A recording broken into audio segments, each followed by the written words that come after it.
non seulement une victime expiatoire pour nous, mais qu'on n'avait pas été sauvé seulement pour nous, mais comme l'apôtre Jean le dit ici, quand il dit que euh, nous vous écrivons ces choses, nous vous l'annonçons, la nouvelle que nous avons apprise de lui, nous vous annonçons. Et il rappelle que l'important, une fois qu'on est sauvé, c'est de partager cette nouvelle Ouais, pour le monde entier. pour le Parce que monde comment entier. le monde entier sera-t-il si on ne parle pas, si on n'annonce pas? Je pense que quand on parle, parce qu'ici l'expression dans la seconde, c'est écrit, il est lui-même la victime expiatoire pour nos péchés, non seulement pour les nôtres, mais pour aussi pour ceux du monde entier. Le mot grec, c'est plus propitiation. La différence entre l'expiation, la propitiation. L'expiation, particulièrement dans l'Ancien Testament, c'était le fait de couvrir un péché, parce que Dieu pardonne les péchés dans l'Ancien Testament comme il le fait dans le Nouveau Testament. Du point de vue humain, le péché est pardonné quand même. Peu importe, dans le Lévitique, et il lui sera pardonné. Dans le péché pardonné. Maintenant, le processus par lequel, dans sa justice, Dieu peut pardonner le péché est différent dans l'Ancien et dans le Nouveau. Dans l'Ancien, et c'est différent si tu faisais partie de la nation d'Israël avec les sacrifices et tout ça. Et c'était différent si tu ne faisais pas partie de la nation d'Israël et tu étais parmi les nations et il n'y avait pas ces sacrifices-là que Dieu avait mandatés. Alors, il y avait différentes façons, mais le péché pouvait être pardonné sans aucun problème. Maintenant, le pardon était soit à cause de l'expiation. Donc, l'expiation, c'était le fait que le sacrifice de l'enseignement couvrait. Hein. Il mettait comme une couverture dessus pour le cacher, on pourrait dire. Un petit peu comme si je brûle le plancher ou je scrape mon plancher puis je mets une moquette dessus pour pas que ça paraisse. Hein. Alors je couvre. Alors que dans le Nouveau Testament, avec Jean-Baptiste, voici l'agneau de Dieu qui ôte le péché du monde. Ça, c'était inusité, c'était nouveau, c'était Jésus-Christ enlève le péché, il ne fait pas juste le couvrir. Parce qu'il l'a pris sur lui, en fait. Parce qu'il l'a pris sur lui, il a payé, le sang a payé, le sang a assumé finalement le coût pénal du péché. La propitiation, c'est un petit peu différent. Propitiation, c'est quoi? C'est que Jésus, la propitiation, c'est que la colère de Dieu va être détournée. Parce que le péché stimule la justice. Et à cause de sa justice, Dieu est en colère face au péché. Donc, la colère va se détourner. On peut lire peut-être Vas-y. Romains 3, Oui, vas-y. 21 et suivant. Mais maintenant, sans la loi est manifestée la justice de Dieu à laquelle rendent témoignage la loi et le prophète. Justice de Dieu par la foi en Jésus-Christ pour tous ceux qui croient. Il n'y a point de distinction. Bon, pour tout le monde. Mhm. Tu crois en Jésus-Christ, il n'y a pas de distinction. Tu as la justice de Dieu. Car tous ont péché et sont privés de la gloire de Dieu. Pourquoi il n'y a pas de distinction? Parce qu'au départ, il n'y en avait pas. On était tous pécheurs. On était tous privés de la gloire de Dieu. C'est ça. Il suffit Et, d'un péché pour nous priver de la gloire de Dieu. et ils sont gratuitement justifiés par sa grâce, par le moyen de la rédemption qui est en Jésus-Christ. C'est lui que Dieu a destiné à être, par son sang, pour ceux qui croiraient, victime propitiatoire, afin de montrer sa justice, parce qu'il avait laissé impunis les péchés commis auparavant au temps de sa patience. Il montre ainsi sa justice dans le temps présent, de manière à être juste, tout en justifiant celui qui a la foi en Jésus. Je pense que c'est ça que tu essaies de nous Ouais, expliquer, là. d'être juste tout en justifiant. Parce qu'un coupable, dans l'Ancien Testament, je pense à Exode 32, va dire quoi? Tu ne peux pas aller laisser aller le coupable comme s'il était innocent. Donc, ça prend un paiement légal pour pouvoir le laisser aller. Et ce paiement légal-là, c'est Christ qui l'a assumé à la croix. Ce qui fait que, justement, ce passage-là est clair, Dieu peut être juste. Et donc, la propitiation, ça fait quoi? Ça détourne la colère vers la victime propitiatoire, la victime qui va assumer le châtiment à la place de. C'est comme une substitution. Maintenant, ce qui est fantastique dans ça, c'est que ici, dans 1 Jean 2.2, il est la victime propitiatoire pour nos péchés, non seulement pour les nôtres, mais aussi pour ceux du monde entier. Alors, non Donc, seulement tu dis que dans ce passage-là, il est marqué, c'est propitiatoire, même chose que le propitiatoire romain. Que dans Romains, le Ouais, même terme. même terme. Et puis, je pense que c'est l'aschémos, quelque chose comme ça. Ce qui est fantastique, c'est que non seulement Christ enlève le péché, il l'enlève, il l'ôte, mais en plus, non seulement il l'a ôté, mais il a reçu la colère. Il a assumé la colère à cause du péché. Et ce qui est fantastique encore plus, c'est que donc, on voit, ici c'est clair que c'est pour le monde entier, puis on peut essayer de toutes sortes de façons, et il y en a qui l'ont fait, d'essayer de dire, ah, c'est juste pour certains types de personnes, certains genres, pour... Non, c'est clair que c'est pour le monde entier. Le mot monde n'est jamais utilisé d'une manière limitative. Hein. Euh, Puis on voit aussi dans 2 Corinthiens, et je pense que 2 Corinthiens vient mettre encore plus à ce que tu disais, ce qu'on disait hier, Julie,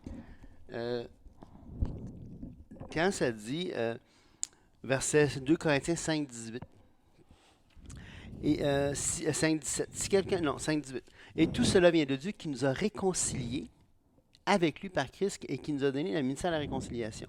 Car, verset 19, 5, 19, et c'est un des passages que j'aime le plus, car Dieu était en Christ, réconciliant le monde avec lui-même, en n'imputant point aux hommes leurs offenses, il a mis en nous la parole de la réconciliation. Le monde est réconcilié. Hein? Dieu s'est réconcilié par Christ, le monde avec lui-même. Et là, écoutez la beauté, la majesté, l'humilité de Dieu dans ce qui va suivre. Moi, je trouve moi, ça me fait sauter les neurones à chaque fois. C'est trop fantastique. Il dit, nous faisons donc fonction d'ambassadeurs pour Christ, comme si Dieu exhortait par nous. Écoutez les mots que Paul va utiliser ici et qu'il met dans la bouche de Dieu. Nous vous en supplions au nom de Christ. Alors, on est ambassadeur. Et qu'est-ce que fait un ambassadeur? Il parle Au nom de quelqu'un d'autre. au nom d'un autre pays. Il est l'émissaire officiel qui va émettre les communiqués officiels d'une autre nation ou de quelqu'un d'autre. Okay? Quel est cet énoncé officiel? Je t'en supplie, sois réconcilié avec moi. Hey! Dieu qui supplie la créature. Oui, nous en supplions au nom de Christ. Et la phrase qui suit que tu as pas lue, soyez réconciliés avec Dieu. Oui, exactement. C'est fantastique. Il n'y a pas de plus beau message. Il n'y en a pas. C'est là qu'on parle d'une bonne nouvelle, Oui. parce que c'est accessible à tous. C'est parce qu'on a tous péché, on est tous privés de la gloire de Dieu. Mais on a tous accès à ça parce que Jésus-Christ a payé pour le monde entier, réconciliant le monde avec lui-même. Je trouve ça puissant. Hein? On dit toujours que le Fils est dans le Père. Mais là, Dieu était en Christ. Oui. C'est... Il y a cette interpénétration, on appelle ça la... Je me souviens plus du nom théologique, là, mais c'est comme une intermission. Miscibilité. Non, je ne sais plus. En tout cas, Dieu en Christ, Christ en Dieu. Hein? Les deux sont un en l'autre. Et puis, c'est ça. Alors, continue, excuse-moi, je t'ai coupé. Non, ben c'est correct, j'ai pas... Mais et donc, soyez réconciliés avec Dieu. Celui qui n'a point connu le péché, il l'a fait devenir péché pour nous, afin que nous le devenions en lui justice. Et il y aurait beaucoup à dire sur 5.21, parce que ici, devenir péché pour nous, dans l'Ancien Testament, l'expression devenir péché, on traduit, en tout cas les traducteurs vont traduire ça par sacrifice pour le péché. Il a fait devenir sacrifice pour le péché.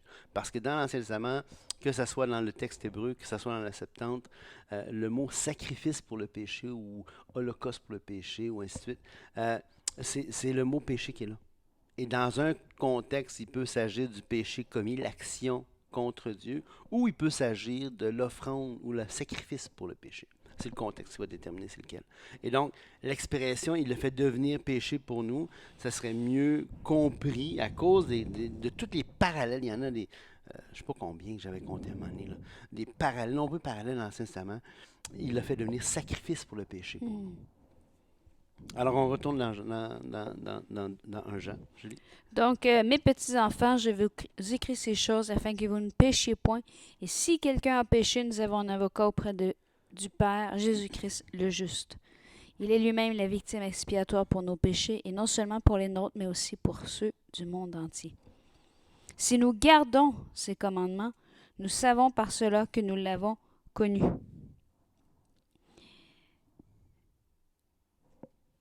Il y a une petite note pour en bas de page. Des fois, c'est intéressant d'aller le voir. Ici, c'est écrit Jean emploie le mot commandement dans un sens général. Sa parole.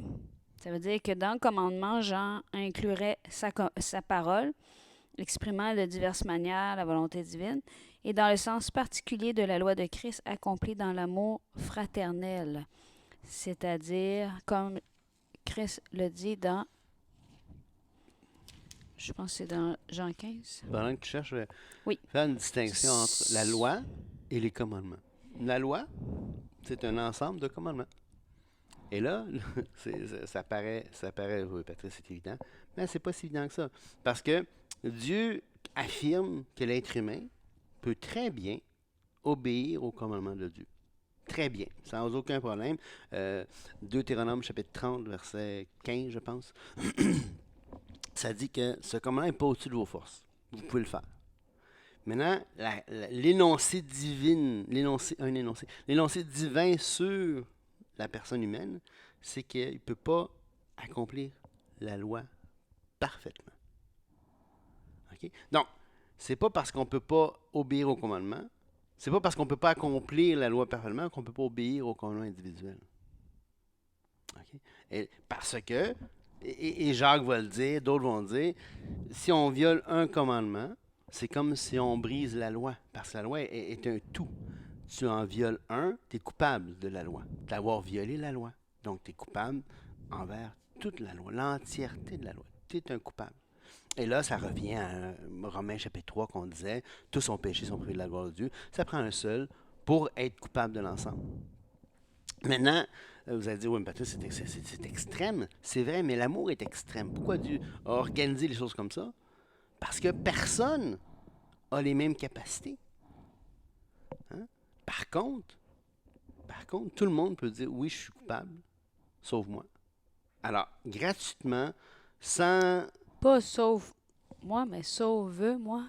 C'est quoi je veux dire? Tu as dit tout le monde est coupable, sauf moi. Non, pas sauf moi. Alors, sauve-moi. Tout le monde peut admettre qu'il est coupable. Tout le monde peut dire à Dieu, sauve-moi, à l'aide, au secours. OK? Et Dieu te sauve. Maintenant, il t'a sauvé, pourquoi? Éphésiens 2, 8 à 10, pour de bonnes œuvres. OK, excuse-moi, on continue. Si nous gardons ces commandements, nous savons par cela que nous l'avons connu. Et c'est intéressant de lire quand même l'Épître Jean en parallèle avec l'Évangile de Jean, puisque c'est le même auteur et que probablement qu'il utilise les mêmes mots dans des contextes qui sont similaires. Dans Jean 15, Jean relate l'histoire, le message que Jésus est en train de leur parler. Lorsqu'il parle, si vous demeurez en moi et que mes paroles demeurent en vous, demandez ce que vous voudrez, cela vous sera accordé. Si vous portez beaucoup de fruits, c'est ainsi que mon Père sera glorifié et que vous serez mes disciples. Comme le Père m'a aimé, je vous ai aimé, demeurez dans mon amour. Si vous gardez mes commandements, vous demeurez dans mon amour, de même que j'ai gardé les commandements de mon Père et que je demeure dans son amour. Je vous ai dit ces choses afin que ma joie soit en vous et que votre joie soit parfaite.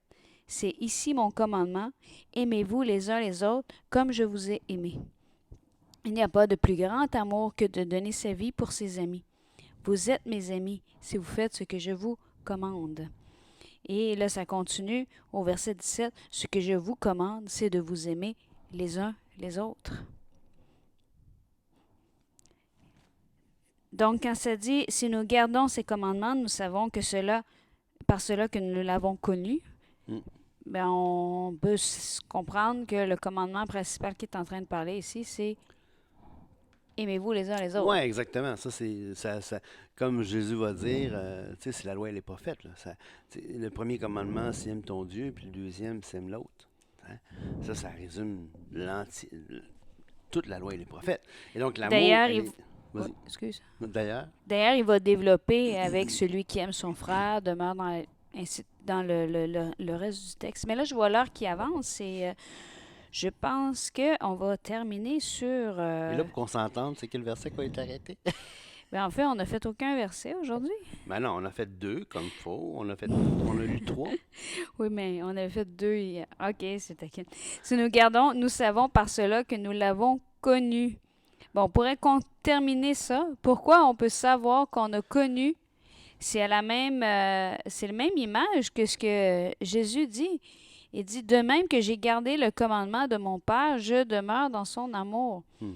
Il nous a fait connaître le Père en manifestant l'amour du Père envers lui. Il l'a manifesté envers nous. Exactement. C'est magnifique. C'est super. Nous sommes aimés de Dieu. Soyez bénis. Que Dieu bénisse. Au revoir. Au revoir.